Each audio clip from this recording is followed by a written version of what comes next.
Many of our practices for in-person meetings have rolled over quite nicely to the virtual environment, providing an even better experience, I think.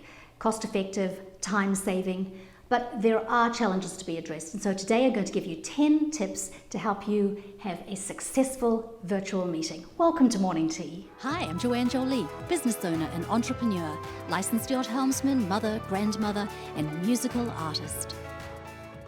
Since 2014, when we started our music foundation, each board member has received a copy of Robert's Rules of Order. What this is a manual of parliamentary procedure that governs many boards of directors. When we follow Robert's rules, our meetings are orderly, they're efficient, all members' voices are respected and heard. The author Henry Roberts said this: "The greatest lesson for democracies to learn is for the majority to give to the minority a full, free opportunity to present their side of the case, and then, for the minority, having failed to win a majority to their views, gracefully to submit and to recognize the action as that of the entire organization, and cheerfully to assist in carrying it out until they can secure its repeal." So, to have a most successful virtual meeting, follow these steps. Number 1, after the meeting date has been set, email all the attendees the instructions, including the link, the mail-in numbers, the passwords, codes, and any supporting materials. 24 hours in advance, email a reminder to everybody and include all of the previous links in case somebody has lost or deleted that email. Ask attendees to check in at least 15 minutes early so they can check that their connection is good and strong and their apps are running smoothly. Request that they test all their computers beforehand.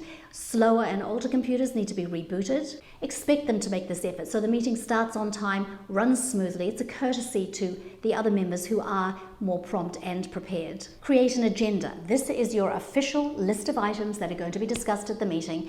Get it out to everybody at least 24 hours in advance. There will be a start time, there will be an approximate end time based upon the number of agenda items and how much time is allotted to each item for discussion. Ask them to have a printed copy of the agenda in front of them and tell them you're looking forward to hearing what they have to say. You'll be calling on them for their input. The agenda acts as the control point for the meeting, and if things go off track, you can bring people's attention back by directing them back to the agenda item. And delegate agenda items to other members. Ask them to prepare presentations or reports. It'll take some of the pressure off you and it'll make them feel valued. Utilize the waiting room area, and as people arrive, bring them in, welcome them, introduce them to the group if they're first timers. Always begin the meetings on time. Phones on mute. Request that people stay engaged at their devices for the entirety of the meeting. Remind them that when they get up to walk away, when they look down at their phones to text, it can appear very rude to other people who are speaking at that time. It's not typical behavior at a person-to-person meeting, and we have to set the same standards of courtesy at the virtual meeting. The meeting time should be dedicated.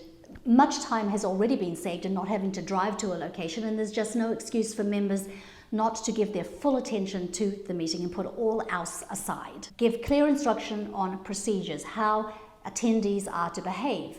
How are they to ask a question? Do they raise their hand? Do they send a message through chat? Decide on your procedures beforehand and take a minute at the beginning to clarify with everybody. A recent survey revealed that about 60% of people feel very self-conscious on camera. In fact, they've admitted to even faking illness so they don't have to go to a video conference. So we've always begun our meetings with a 2-minute round the table from each member and guest. Here they update us with what's going on in their personal lives. And it helps everyone to get comfortable and to catch up if you haven't seen each other for a few weeks. And if there are first-timers there, then they get to see who is who. Keep the discussion on track. Keep an eye out for somebody who perhaps doesn't know they're unmuted and the dog's barking and there's some distractions going on. Encourage participation from the quiet members. Look around to see who's not saying anything and call on them. Ask them for their thoughts, and when they speak out, reward them for their bravery. That was a great idea. Thanks so much for sharing. After a period of discussion, take a moment to sum up and make sure everyone is on the same track as a unit. Record the meeting and save it to the minutes file. Make sure that you tell everybody that they're going to be recorded and to be very careful about what they say. As the leader of the organization, you set the standard, you set the tone for the meetings. Show you care by grooming and dressing nicely. You only have to worry about the upper half, obviously. So the lower half can be quite relaxed, like President Reagan. When you speak, look directly at the camera eye.